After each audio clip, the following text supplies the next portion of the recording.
Hey everybody, this blog is about women of power.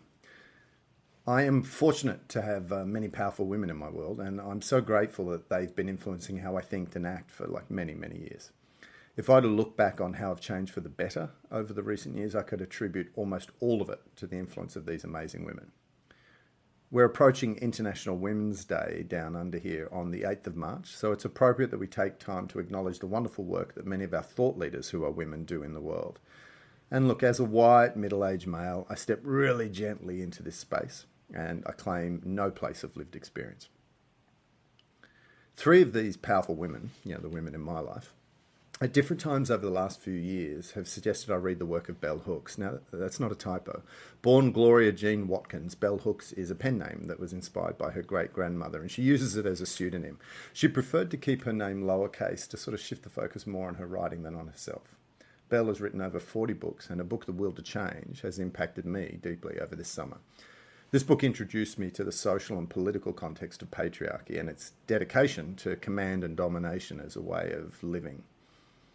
Bell talks about white privilege, topics like capitalism, sexism, she herself obviously being at the center of so much of that, and many of the ways that this domination orientation drives massive dysfunction throughout society.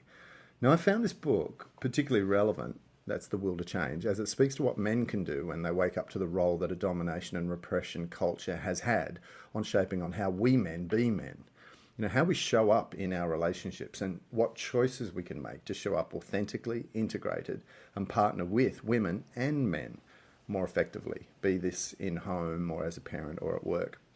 And I guess what struck me so clearly is the way that we all lose when we believe that domination of any kind is okay. I reckon freedom is clearly the goal for all, like liberty, right? I believe that if you get what you want, or think you want, or have been told you might want, but do so at the expense of others, then you'll never ever truly get what you want. Conscious leaders, my grand obsession, are conscious of the power and control dynamics that shape all of our lives, regardless of our agenda or how we identify. And we all get to choose how we show up in the world. But I think freedom, independence, and evolution, these are three of our highest values at Thought Leaders. And if you believe in agency and freedom, then this year might just be the year to take a stand for living the life you want without compromise. We believe that you should be doing work you love with people you like the way you want.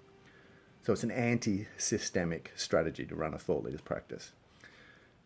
But I guess, for me at least, 53 years old at the time of recording this, there's so much to learn, so many habits to undo and so many patterns of coercion that have been laid down over all of our lives and for me over 5 decades. We lose so many opportunities when we live a compartmentalized, shut down binary existence. I'm loving living a more deeply integrated life, partnering, sharing and co-creating with the women in my world. As well as leading thought leaders, Lisa's created a leadership community called womenofpower.com. And we could not have survived the last few years as an organisation without Lisa's strong hand driving us forward. So here's to the powerful women in our families and lives. May we support them, honour them and celebrate them.